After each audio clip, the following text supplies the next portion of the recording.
अस्सलाम वालेकुम।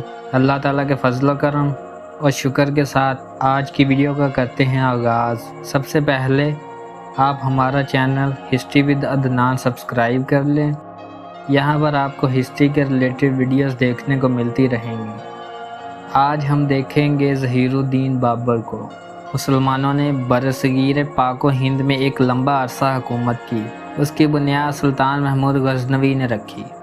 गजनवी ख़ानदान के बाद गौरी, गुलामा, खिलजी, तगलुक, सादात और लोधी ख़ानदान हुक्मरान रहे।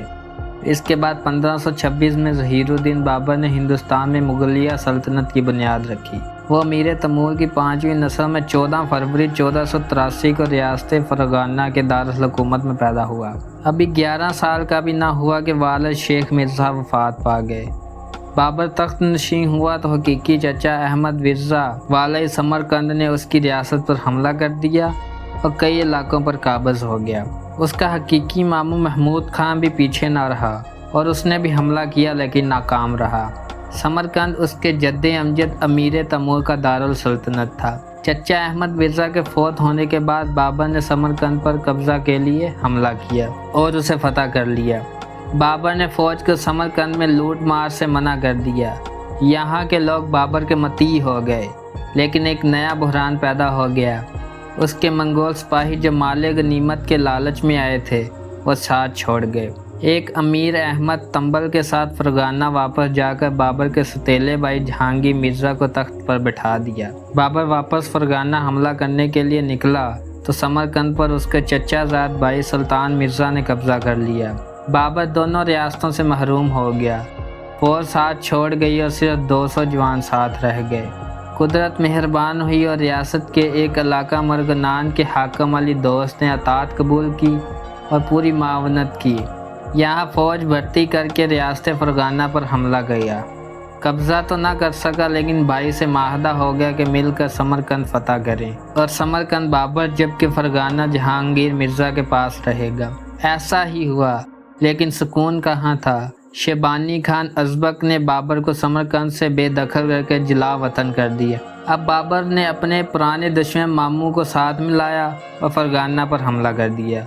ये अक्सी पहुँचे तो पुराने अमीर अहमद तंबल के भाई बा यजीद ने साथ दिया और अक्सी पर कब्ज़ा करवा दिया। ये कब्ज़ा भी ज़्यादा देर न रहा क्योंकि ये बा यजीद उसके खिलाफ हो गया। बाबर की अपनी आबाई रियासत पर कब्ज़ा की ये आखिरी कोशिश थी, क्योंकि समरकंद के हाकम शिबानी खान अज़बक ने अहमद तंबल और बाबर के हामियों सब कुछ शिकस्त देकर फरगाना की पूरी रियासत भी मुकम्मल कब्ज़ा कर लिया। अब कहानी दूसरी तरफ चलती है। बाबर का चचा काबिल का हुक्मरान अलग बेग 1501 में वफ़ात पा गया।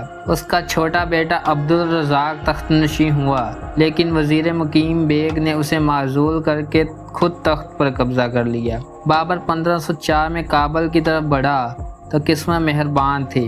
मुकीम बेग का भाई बाकी बेग और वाले हिसार खुसरो शाह ने अतात कबूल कर ली। बाबर ने काबिल फतह कर लिया। यहाँ भी उसके सतीले भाई जहांगीर मिर्ज़ा ने रिश्तेदारों के ज़रिए साजिशें जारी रखीं। बाबर को हालात का इल्म हुआ तो सब रिश्तेदार गद्दार काबल से भाग निकले। कुदरत की एक और मेहरबानी उसे मैसर आई कि उसके ताकतवर दुश्मन शिबानी खान उज़्बक को शहनशाह ईरान इस्माइल सफ़वी ने कत्ल कर दिया। बाबर ने शाह इस्माइल सफ़वी से इत्तेहाद करके एक बार फिर समरकंद पर हमला कर दिया और उज़्बेक फ़ौज को शिकस्त देकर समरकंद फतह कर लिया। ईरानी वापस चले गए तो बाबर की सख्ती फिर शुरू हो गई। उज़्बेक फ़ौज ने बाबर को बुरी तरह शिकस्त देकर समरकंद पर फिर कब्ज़ा कर लिया। बाबर के मंगोल सिपाहियों ने भी बगावत कर दी। बाबर को बड़ी मुश्किल से जान बचाकर भागना पड़ा। यहाँ से अब कहानी हिंदुस्तान की तरफ मुड़ती है। बाबर आबाई सल्तनत पर कब्ज़े से मायूस हो गया और हिंदुस्तान पर कब्ज़े का सोचने लगा। वह दरा खैबर के रास्ते कहाट, बनू ईसा खेल और दमन पर हमला करते हुए दरा गोमल से होता हुआ दरिया सिंध तक आ पहुंचा। 1519 में बाजोड़ को फतह किया, फिर भरा, खुशाब, जहलमो, चनाब का दरमियानी इलाका और गखड़ों की सरजमीन पर कब्ज़ा कर लिया। भरपूर हमला किया और भरा के साथ सियालकोट पर भी कब्ज़ा कर लिया। यहाँ से आगे दिल्ली और आगरा पर कब्ज़ा के लिए उसने अपने जानशी हमायों को भेजा। बाबर दिल्ली के इक़्तिदार पर काबज़ हो गया। यूं हिंदुस्तान में मुगलिया सल्तनत का आगाज़ हुआ।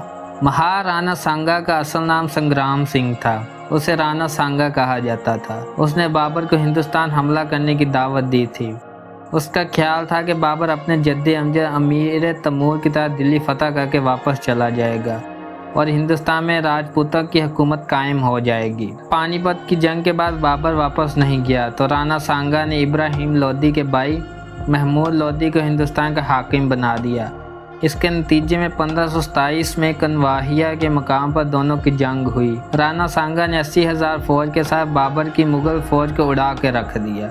यहाँ बाबर ने परेशान होकर खुदा के सामने सजदा रेज होकर दुआएं मांगी और शराब से तौबा की। शराब ज़मीन पर बहा दी, दाढ़ी रख ली, फौज से एक जज्बाती मजहबी रंग में खिताब किया और हर शख्स ने कुरान पर हाथ रखकर कसम खाई।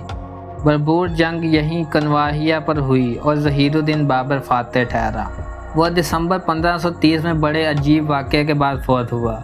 उसका बेटा हुमायूं सख्त बीमार हो गया। बचने की कोई उम्मीद न रही तो बाबर ने उसकी चारपाई के गिर्द 7 चक्कर लगाए और कहा, ऐ खुदा, हुमायूं की बीमारी मैंने ले ली। हुमायूं तंदुरुस्त होने लगा और बाबर की सेहत खराब हो गई। बल आखिर बाबर का इंतकाल हो गया। उसे वसीयत के मुताबिक काबुल में एक पहाड़ी पर वाक़े महबूब बाग में दफन किया। उसकी कब्र का तावीज़ बेश कीमत पत्थर लाजोत का बना हो। यही पत्थर लामा इकबाल के मज़ार पर भी लगाया गया है। इस शफाफ पत्थर से रोशनी गुजरती है तो लाजोर्दी रंग की शवाएं निकलती हैं। ज़हीरुद्दीन बाबर की पूरी ज़िंदगी मैदान जंग की ज़िंदगी है। इक़्तिदार की कशमकश और अपनी जान बचाने, अपनी ज़िंदगी को महफूज बनाने की जदोजहद है। उसकी ज़िंदगी में अपने करीबी अजीज़ों के बेवफाई गद्दार भी, तहकीक व तहरीर का एक अलग मौजू भी। बाबर ने हिंदुस्तान में जिस मुगलिया सल्तनत की बुनियाद सख्त मेहनत और जंगो जदल से रखी थी, आने वालों की नलायकी, नाअहली और याशी बुदली ने उसका अंजाम रसवा कर रख दिया। अगर आपको हमारी वीडियो पसंद आई है तो लाइक, शेयर एंड सब्सक्राइब करें। आज की वीडियो का यहीं कहते हैं इख्तिताम। अल्लाह हाफिज़।